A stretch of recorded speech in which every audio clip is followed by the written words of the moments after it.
오늘 말씀의 제목은요, 예수 중심의 교회라는 제목입니다. 예수 중심의 교회. 지금 우리가 좀 돌아봐야 될 것은 지금 우리의 삶이 예수 중심의 삶을 살아가고 있는지, 성경을 통해서 그 잣대가 누군가를 잣대가 아니라, 누군가가 우리의 잣대가 아니라 성경이 우리의 기준이 되셔야 됩니다. 나는 지금 예수 그리스도의 삶을 살아가고 있는지, 이것은 1년 동안의 표가 되기보다는 이것은 우리의 전 생애의 삶이 이런 이 기준을 갖고 촛대를 가지고 우리가 달려가야 되는 줄 믿습니다. 숨가쁘게 달려온 2022년도 한 해가 이제 몇 시간이 지나면요, 이제 끝마치게 되는데요. 2022년도를 시작한 지가 정말 엊그제 같은데 참 세월이 빠릅니다. 세월이 유수와 같다라는 것을 많이 느끼게 돼요. 20대 때는 별로 느끼지 못했어요. 빨리 갔으면 좋겠다라고 생각했는데 30대에도 그렇게 크게 느끼지 못했던 것 같아요. 근데 지금 보니까 작년 1년이 어떻게 지나갔는지, 어떻게 지나갔는지 정말 빨리 지나갔다라는 것을 느끼게 됩니다. 우리는 해가 바뀔 때마다 흔히 다사다난했던 한 해라고 말을 하곤 합니다. 다사다난했던 한 해다. 그렇습니다. 지난 2022년도도 여전히 이게 꺾일 줄 모르는 이 코비드와 그리고 지금 러시아와 우크라이나의 전쟁, 또 세계 각 지역에서 일어나는 이런 기후 변화들로 인해서 여러 가지 많은 일들, 그리고 각 나라들의 이 경제적인 어려움으로 인하여 정말 다사다난했던 한 해였던 것 같습니다. 그래도 우리의 고백은요, 하나님께 감사라는 고백이에요. 우리의 고백은 하나님께 감사. 지금까지 인도하여 주시고 지켜주신 에베네셀 하나님, 우리와 함께 하여 주신 임마누엘 하나님께 정말 깊은 감사와 찬양과 영광을 올려드립니다. 아멘. 참 2022년도 지금 이 시간이 올지 누가 알았겠습니까? 2023년도 우리 교회 표어를요, 지금 이 말씀의 제목과 같이 예수 중심의 교회라고 이 표어를 지었어요. 예수 중심의 교회. 여기서 교회는 크게는 이런 공동체를 의미하지만 작게는, 가장 작게는요, 나 자신을 의미합니다. 나 자신. 이것은 작게 예수 중심의 나로 시작하여 이 예수 중심의 점점 더 이제 확장이 되는데, 예수 중심의 나, 그리고 예수 중심의 가정, 그리고 예수 중심의 목장, 그리고 예수 중심의 교회, 이렇게 점점 더 이 교회라는 것이 확장돼요. 각 사람들에게는요, 부모로부터 받은 이런 DNA가 있어요. 우리는 부모의 외적인 모습뿐만 아니라 우리의 부모의 그 말과 행동, 그리고 보이지 않는 이런 성품 또한 닮아갑니다. 이 DNA를 통해서. 근데 이와 마찬가지로 우리 그리스도 안에는요, 우리 그리스도인 안에는 영적인 DNA가 있다라는 거예요. 영적인 DNA가 있다. 하나님께서 우리에게 예수 그리스도를 주셨어요. 예수의 피로 우리의 모든 죄를 깨끗하게 해주시기 위해서 예수님이 십자가에서 피 흘려 죽으셨어요. 그리고 예수의 피로, 그 예수의 보혈로 사망에서 생명으로 우리가 옮겨지게 되었고요. 그리고 하나님의 거룩한 자녀가 되었어요. 예수 그리스도의 보혈의 피가 우리를 하나님의 자녀임을 증거한다는 말씀이에요. 예수 그리스도의 보혈의 피가 우리 안에 무엇을 의미하는 것일까요? 이것이 바로 그리스도인의 정체성이고 이것이 바로 그리스도인의 DNA입니다. 2023년도는요, 우리 모두의 삶이 정말 이 표와 같이 우리의 모든 삶이 예수 중심의 삶이 되시기를 주님의 이름으로 간절히 축원합니다. 인생을 살면서 우리는 꼭 봐야 하는 것이 있고요. 그리고 보지 않아도 되는 것들이 있습니다. 또한 꼭 들어야 하는 것이 있고 듣지 않아도 되는 것이 있어요. 저희 아이들이 원래는 영화를 잘 안 봐요. 무비도 잘 안 보고 TV도 잘 안 봐요. 그냥 가끔 어쩌다 한번 하루에 1시간도 TV를 안 봐요. 그냥 어쩌다 한번 아이들에게 정말 선물을 주듯이 TV 1시간 봐면은 정말 좋아요. 근데 되게 순수해요. 제가 이렇게 말해서 좀 그렇지만 그런데 TV를 정말 보지 않고 무서운 것도 잘 안 봐요. 그런데 며칠 전에 그냥 무비나잇을 한번 한 적이 있어요. 무비나잇을 하는데 그것이 무서운지 안 무서운지 그건 모르고 그냥 찍어가지고 그걸 봤는데 뭐 귀신이 나오고 뭐 이렇게 몬스터가 나오고 그런 것이 아니었거든요. 근데 그걸 보고 얘들이 며칠 동안 잠을 못 자는 거예요. 무섭다고 엄마한테 와가지고 안기고 아빠한테 와서 안기고 기도해달라고 그러고 눈만 감으면 그 생각이 난다고. 제가 무슨 말씀을 드리고자 하냐면 봐야 되는 것이 있지만 보지 않아도 되는 것이 있다라는 거예요.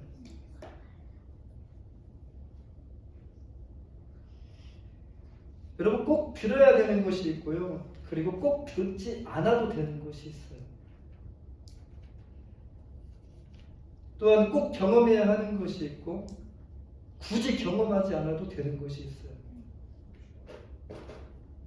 때문에 우리 그리스도인들은요, 보지 않아도 되는 것, 듣지 않아도 되는 것, 경험하지 않아도 되는 것에 솔직히 우리가 힘을 쏟을 필요가 없다라는 거예요. 거기에 힘을 쏟을 필요가 없다라는 거예요.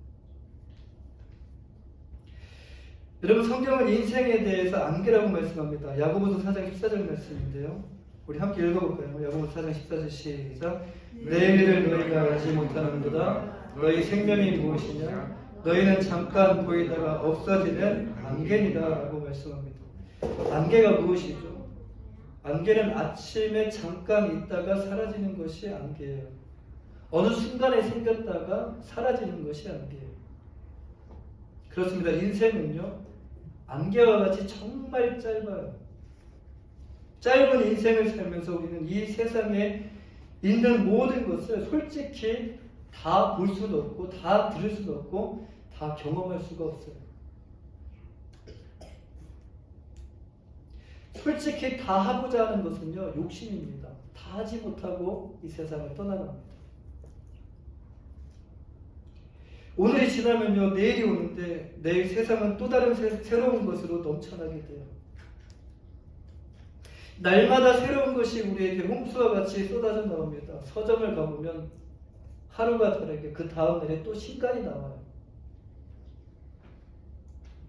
사람들은 내일 세상이 어떻게 변할지 모르기 때문에 마음 가운데 초조하고 염려하고 불안해하며 살아갑니다. 그래서 이로 인해서 찾아온 것이 무엇이냐면 불면증에 시달려요. 불면증. 그래서 우울증에 또 시달리고요. 그래서 신경쇠약에 걸려요. 잠을 못 자고 우울해서 몸은 점점 약해지고 신경쇠약에 걸려요. 그런데 성경은 이것에 대해서 이렇게 말씀합니다. 전도서 1장 14절에 보면 내가 해 아래서 행하는 모든 일을 보았노라. 보라, 모두 다 헛되어 바람을 잡으려는 것이로다. 우리 앞에 새로운 것처럼 보여지면서 우리 앞에 다가오지만 이 모든 것이 다 뭐라고 말씀하냐면 다 헛된 것이다라고 말씀하며 또 이것을 바람이라고 말씀합니다. 바람.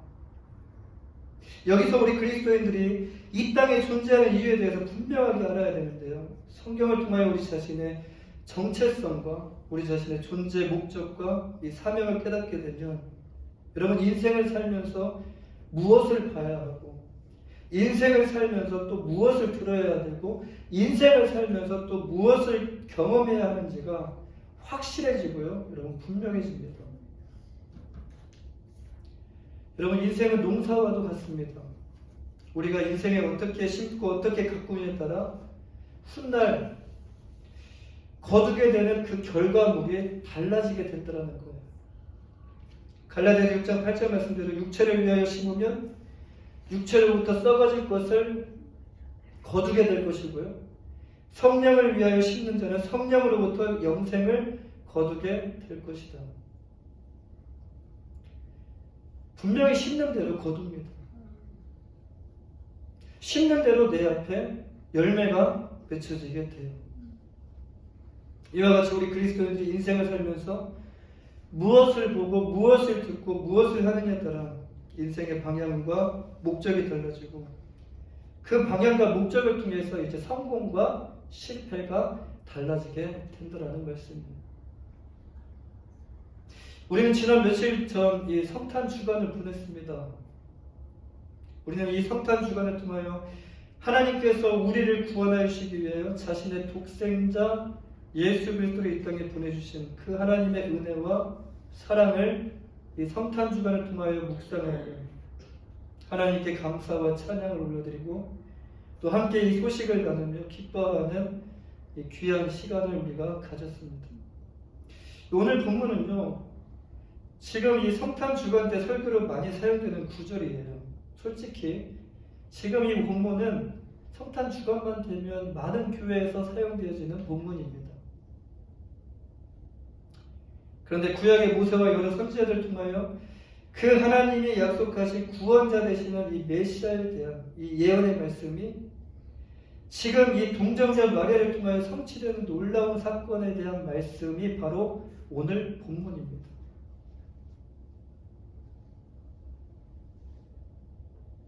그런데 여러분 이 말씀을 읽으셨을 때 좀 놀랍지 않으셨습니까? 갑툭튀라고 아세요? 갑툭튀?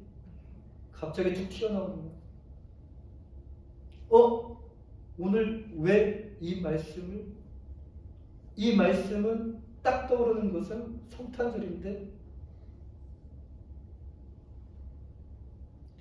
새해를 앞두고 이 말씀을 통하여 하나님께서 우리에게 주시고자 하는 메시지가 과연 무엇일까요? 이 안에서 우리가 함께 세 가지를 함께 찾고 또 나누기를 간절히 원하는데요. 자, 오늘 말씀의 주제가 제목이 바로 예수 중심의 교회입니다. 그렇다면 예수 중심의 교회 안에는 무엇이 있는가? 우리가 이제 예수 중심의 교회로 나아갈 텐데, 예수 중심의 삶으로 살아갈 텐데, 예수 중심의 예수 중심의 가정, 목장, 공동체로 이제 우리가 다시 2023년도를 새롭게 출발할 텐데, 그렇다면 예수 중심의 교회 안에는, 예수 중심의 그 삶 안에는 무엇이 있을까요? 첫째로 예수 중심의 교회는요, 성령의 능력이 나타나게 됩니다. 할렐루야. 예수 중심의 삶을 살아가게 되면 내 안에 계신 성령께서 나를 통해서 역사하십니다. 예수님의 탄생은요, 무엇을 의미합니까? 이것은 곧 하나님의 능력을 의미하는데요. 본문 18절 말씀을 보면, 우리 18절 말씀 함께 볼까요? 시작. 예수 그리스도의 나심은 이러하니라. 그의 어머니 마리아가 요셉과 약혼하고 동거하기 전에 성령으로 잉태된 것이 나타났더니 라고 말씀하시죠. 여기서 우리는요, 이 성령으로 잉태된 것이라는 이 단어에 주목해 볼 필요가 있어요. 성령으로 잉태된 것. 여기서 하나님은 우리에게 어떤 분이시라는 것을 말씀해 주고 계십니까? 성령으로 잉태됐다는 것은 무엇을 의미해 주죠? 하나님은 전지하시고 하나님은 전능하시고 하나님은 무소부재하신 분이라는 것을 이 안에서 우리는 발견할 수가 있어요. 하나님의 능력은요, 여러분 제한이 없다라는 말씀이에요. 하나님이 하시는 일은 불가능이 없고요. 하나님이 하실 때는 그 누구도 그것을 막을 수 없다라는 말씀이에요. 이것이 바로 하나님의 능력입니다. 신약의 요한복음을 보면요, 주님께서 보여주신 기적이 참 많이 있습니다.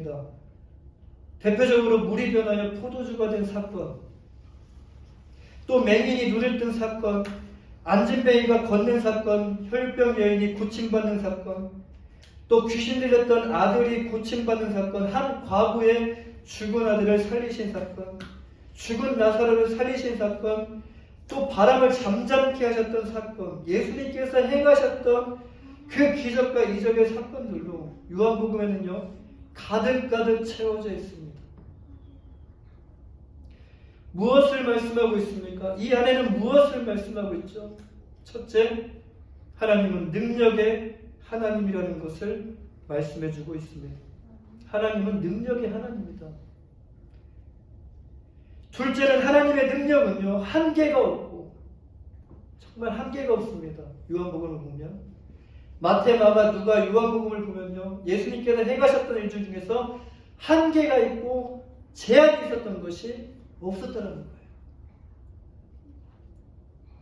인류 구원을 위하여 하나님께서 자신의 독생자 예수 그리스도를 이 땅 가운데 보내셨는데 사람이 아닌 오직 하나님의 능력인 성령으로 잉태하게 하셨다는 것이에요. 예수 그리스도는 곧 하나님의 능력이라는 이 사실에 우리는 주목해야 된다는 말씀이에요. 예수 그리스도가 우리의 삶의 중심이 될 때 여러분 성령의 능력이 반드시 그 안에 나타나게 된다는 말씀입니다. 사도행전의 2장 1절 말씀과 1절에서 4절 말씀을 보면요 오순절 마가의 다락방에 예수님의 제자들이 모입니다. 예수님이 승천하시고 난 다음에 이제 그들이 함께 모여서 기도하기 시작하는데 여러분 그 안에는요 그들의 모임 중심에는 누가 있었냐면 오직 예수 그리스도가 그 안에 중심이었다는 거예요. 예수 그리스도 중심으로 모여서 그들은 하나님을 예배했고요. 그리고 기도에 전념했어요. 여러분 이 사건이 사도행전에만 나타나는 사건일까요? 여러분 이 사건이 20년 전, 30년 전에만 일어나는 사건일까요? 아니요. 지금도 동일하게 이 사건은 예수 중심의 교회가 될 때에 동일하게 이 사건은 능력은 나타나게 됩니다. 성령의 역사하심이 불과 같이 바람과 같이 각 사람들에게 임하기 시작합니다. 그들 모두는 성령의 충만함을 받았어요. 사랑하는 여러분, 하나님은 살아계심을 여러분 믿으십니까? 하나님 살아계심을 여러분 믿으십니까? 지금도 세계 곳곳에서 성령께서 역사하시고 일하고 계심을 여러분 믿고 계십니까? 우리 교회 또한 여러분 예수 중심의 교회가 되고요. 성령을 통하여 하나님의 능력을 경험하는 정말 이 세계 곳곳 가운데 일어나는 이 성령의 역사가 거기뿐만이 아니라 우리 교회에서도 동일하게 일어나서 하나님의 능력을 경험하는 개인과 가정과 목장 교회가 되시기를 주님의 이름으로 간절히 축원합니다. 두 번째로 예수 중심의 교회는요 구원받는 자들이 점점 더해집니다. 할렐루야.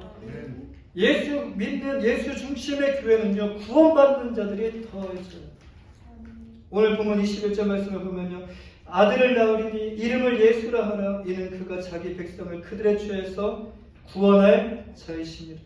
예수가 누구라고 소개하고 있습니까? 예수가 누구라고 소개하고 있죠? 그가 자기 백성을 그들의 죄에서 구원할 자라고 말씀하고 있어요. 여기서 우리는 죄라는 이 단어에 주목해 볼 필요가 있는데 죄 그리고 구원. 죄는 누구에게 지금 해당되는 사항이죠? 죄? 우리에게 해당되는 사항이에요. 이 구원도 우리에게 해당되는 사항이지만 이 구원이 누구로부터 오느냐? 이 구원이, 죄는 우리에게 해당되지만 이 구원은 예수 그리스도께로부터 온다라는 거예요. 사람들이 가장 힘들어하고 가장 많이 생각하는 것이 무엇일까요? 여러분, 사람들이 가장 힘들어하고 가장 많이 생각하는 것은 다른 그 어떤 것보다도 죄에 대한 문제를 가장 많이 생각합니다. 하루에 얼마나 많은 죄를 지으며 살아갑니까? 여러분, 하루에 한 개만 죄를 지어도요, 그것이 이제 누적이 되잖아요. 그러면 1년에 몇 개가 되냐면 365개가 돼요. 1년이면 365개가 되고 10년이면 3605개가 돼요. 제 나이가 이제 40대에 조금 넘었으니까 계산을 해보니까 이 죄가 하루에 한 개만 지어도 지금 내 나이 때 보면은 15,000개가 넘어요. 그런데 우리가 죄를 한 개만 짓는 것이 아닙니다. 어마어마한 죄의 무게를 어깨에 메고 살아간다는 거예요. 그 죄가 머릿속을 떠나가지 않습니다. 사람들은 자신이 지은 죄에 대한 죄책감으로 인해서 고통스러워하며 살아가고 있어요. 그래서 뭔가를 하려고 합니다. 잊어버리려고요. 뭔가를 열심히 살아내서, 뭔가를 바쁘게 살아내서 그 고통, 그 생각을 잠시라도 잊기 위해서 열심히 살아갑니다. 그런데 오늘 본문에서 이 문제를 해결할 수 있는 한 줄기 소망의 빛을 우리 모두에게 주고 있는데요. 그의 이름이 예수이며 그 이름의 뜻이 죄로부터 구원할 구원자라는 말씀입니다. 하나님께서 우리에게 예수 그리스도를 통하여 큰 구원을 주셨어요. 히브리서 2장 3절 말씀을 보면요. 히브리서 2장 3절 말씀 우리 함께 읽어볼까요? 시작. 우리가 이같이 큰 구원을 등한히 여기면 어찌 그 보응을 피하리요. 이 구원은 처음에 주로 말씀하신 바요. 들은 자들이 우리에게 확증한 바니라고 말씀합니다. 여기서 하나님께서 우리에게 하신 것이 왜 큰 구원이라고 말씀하십니까? 구원이라는 것은요, 여러분, 어딘가에 빠져서 내 힘으로 도저히 빠져나올 수 없을 때 누군가를 통하여 건짐을 받는 것을 바로 구원이라고 말합니다. 하나님은 우리를 어디에서 구원하셨습니까? 에베소서 2장 1절 말씀에 보면요, 그는 허물과 죄로 죽었던 너희를 살리셨도다라고 말씀하셔요. 우리의 육은 살아있는 것처럼 보이지만 이 허물과 죄로 인하여 우리의 영은요, 이미 죽었던 상태입니다. 다시 말해서 회생 불가능한 상태였어요. 그런데 주님께서 우리를 살리셨다는 겁니다. 예수 그리스도께서 우리의 모든 죄를 사해 주셨고요, 우리를 불리하게 하는 이 죄에 대한 모든 문서를 찢어버리시고 십자가에 모든 것을 다 못 박으셨어요. 십자가로 우리의 원수인 사단을 이기셨다라는 말씀입니다. 주님께서 우리를 흑암의 권세에서 건져내서 하나님의 사랑의 아들의 나라로 우리를 옮겨주셨어요. 이것이 바로 하나님께서 우리에게 베푸신 큰 구원의 역사입니다. 우리는 하나님께서 우리에게 행하신 큰 구원의 역사를 어떻게 바라보고 있으며 어떻게 듣고 있고 또 어떻게 이것을 경험하고 있습니까? 앞에서 말씀드린 히브리서 2장 3절 말씀에서 우리가 이같이 큰 구원을 등한히 여기면 어찌 그 보응을 피하리오라고 말씀하는데요. 여기서 등한히는요, 가볍게 여기거나 무시하거나 귀한 것으로 여기지 않는 것을 의미해요. 구원받은 것에 대해서 가볍게 생각하고 구원받은 것에 대해서 별로 크게 생각하지 않고 귀하게 생각하지 않고 무시하는 것. 구원을 받고 그리스도 안에서 있는 시간이 좀 오래 지나다 보면요, 구원에 대한 이 감각이 무뎌질 수도 있습니다. 처음에는 정말 기뻐요. 정말 행복합니다. 날마다 눈물로 주님 앞에 나아갑니다. 그런데 시간이 지나면서 그 구원이 무뎌지게 된다는 겁니다. 그런데 그리스도인들에게 있어서 가장 큰 은혜와 가장 큰 축복은요, 바로 예수 그리스도를 통하여 하나님께서 우리에게 베풀어 주신 큰 구원임을 우리가 기억해야 될 줄 믿습니다. 우리가 예수 중심의 교회가 될 때요, 구원받는 자들이 더해지게 된다는 말씀이에요. 그 이유가 무엇인 줄 아십니까? 예수 중심의 교회가 될 때 구원받는 자들이 더해진다. 여러분, 그 이유는 단 한 가지입니다. 예수님 때문에 교회가 구원받는 자들이 더해진다는 말씀입니다. 죄를 해결해 주실 수 있는 분이 예수님이기 때문이며, 우리를 사망으로부터 생명으로 구원해 줄 수 있는 분이 예수님이기 때문이에요. 그래서 목장 안에서 예수 생명이 있으면, 내 삶에 예수 생명이 있고, 목장 안에 예수 생명이 있고, 공동체 안에 예수 생명이 있으면, 여러분, 그 안에 구원받는 사람들이, 하나님께서 그 안에 구원받는 사람들을 더하여 주신다는 말씀입니다. 예수 중심의 교회가 될 때 누가 일하십니까? 사도행전 2장 47절 말씀에 보면요, 함께 보겠습니다. 하나님을 찬미하며 또 온 백성에게 칭송을 받으니 주께서 구원받는 사람을 날마다 더하게 하십니다. 그렇습니다. 주님께서 일하십니다.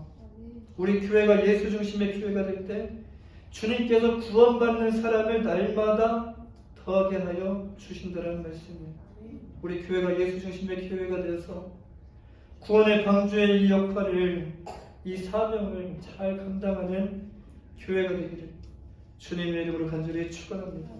마지막으로 예수 중심의 교회는요, 하나님이 함께 하시는 이 평안을 누리게 됩니다.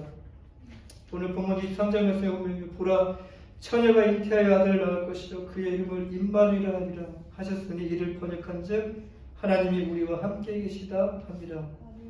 하나님께서 우리에게 예수의 이름을 허락해 주셨어요. 예수 그리스도가 죄와 허물로 인하여 우리와 하나님과의 막혔던 모든 담을 다 허무셨어요. 예수 그리스도를 통하여 우리가 이제 하나님 앞에 나아갈 수 있는 자격이 주어지게 되었고요, 그리고 하나님 앞에 나아갈 수 있게 되었습니다. 예수 그리스도를 통하여 우리에게 임마누엘의 그 축복을 허락하여 주셨다는 말씀이에요. 하나님께서 우리와 함께 하신다는 것이 우리에게 왜 큰 축복이 될까요? 여러분, 이 땅을 살아갈 때에 우리는 절대로 혼자서 살아갈 수가 없어요. 우리는 누군가의 도움을 받으며 살아가야 됩니다. 누군가의 도움을 받으며 살아가야 돼요. 또한 우리는 누군가의 보호를 받으며 살아가야 돼요. 또한 우리는 누군가의 인도를 받으며 살아가야 돼요. 그런데 이 도움과 보호와 인도는요, 솔직히 나보다 약한 자보다, 나보다 힘이 있는 자, 나보다 뭔가 더 있는 자가 해줄 수 있는 것이 이것입니다. 나보다 힘이 없는데 나를 어떻게 보호해줄 수 있어요? 나보다 힘이 없는데 나를 어떻게 도와줄 수 있어요? 나를 어떻게 인도해줄 수 있어요? 그리고 우리 또한 우리보다 힘 있는 자의 보호와 도움을 받기를 원합니다. 또한 그런 사람들을 우리가 찾아가요. 그런데 우주 만물을 창조하신 하나님께서 우리와 함께 계신다라는 말씀이에요. 왕 중에 왕이 되시고 강한 자 중에 강한 자 되신 하나님께서 우리의 아버지가 되어주시고요, 우리의 보호자가 되어주시고 우리와 영원히 함께하여 주신다라는 말씀입니다. 시편 23편 1절부터 3절 말씀인데요, 우리 함께 읽어볼까요? 시편 27편 1절부터 3절입니다. 시작.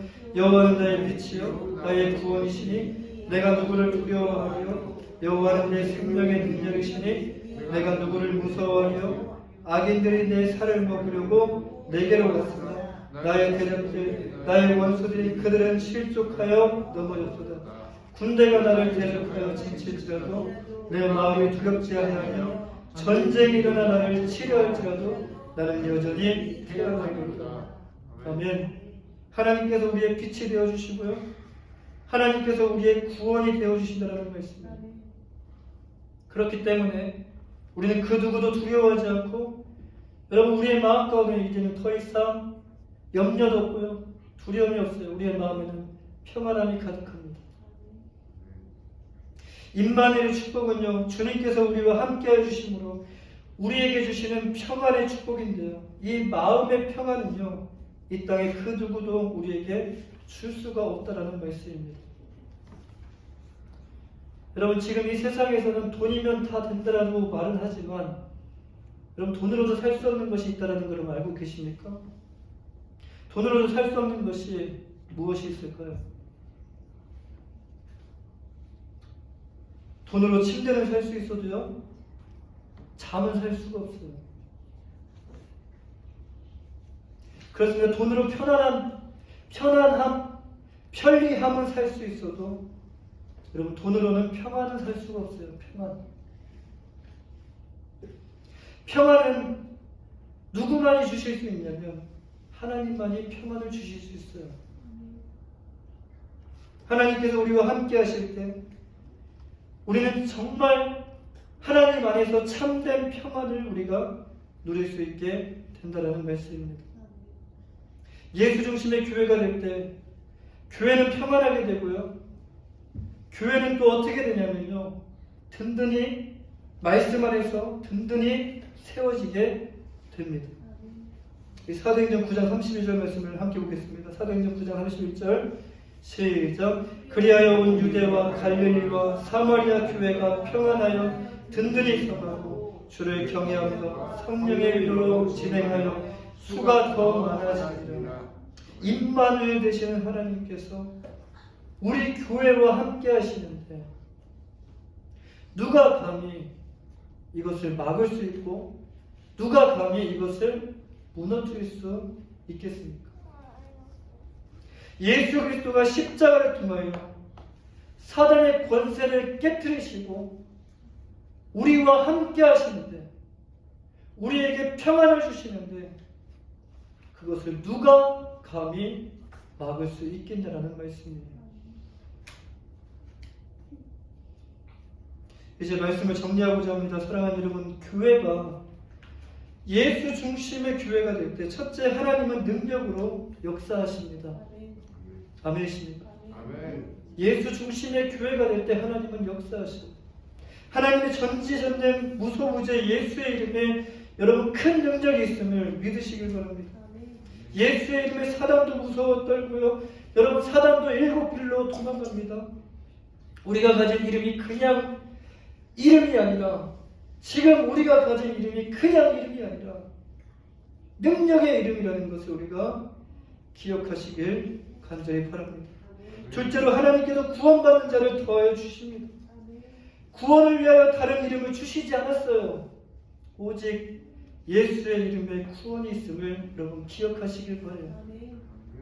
예수의 이름에 하나님은요, 구원받는 자를 더하시는 이 역사를 행하여 주십니다. 마지막으로 하나님의 평안을 누리고요, 교회가 든든히 세워지게 됩니다. 가정이 세워지기를 원하십니까? 내 삶이 든든하게 세워지기를 원하십니까? 지금 내 삶이 어떤 중심으로 지금 살아가고 있는지 점검해 보시면 돼요. 그리고 내 삶이 든든하게 정말 세워지기를 원한다면 다시 하나님의 말씀 앞으로 돌아오십니다. 예수의 이름 앞에 예수 중심의 삶으로 우리가 살아갈 때 우리의 모든 삶이 다시 든든하게 세워지게 될 줄 믿습니다.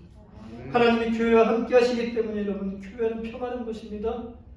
하나님이 우리 가정과 함께 하시기 때문에 가정이 평안한 것이고요, 하나님 내 삶 가운데에 함께 하시기 때문에 지금 내 삶이 평안하다는 것을 여러분 잊지 마시길 바랍니다. 교회 안에 평안이 임한다는 것은요, 큰 축복입니다. 우리 교회가 이제 2022년도 이 한 해를 보내고 이제 2023년도 이제 새로운 시작을 앞두고 있는데요, 2023년도에는요 우리 교회가 예수 그리스도의 중심의 교회가 되어서 하나님의 큰 능력을 경험하고요, 하나님의 큰 구원을 경험하고 그리고 하나님의 큰 평안을 경험하는 이런 정말 아름다운 교회, 하나님께서 기뻐하시는 교회가 되기를 주님의 이름으로 간절히 축원합니다. 기도하겠습니다.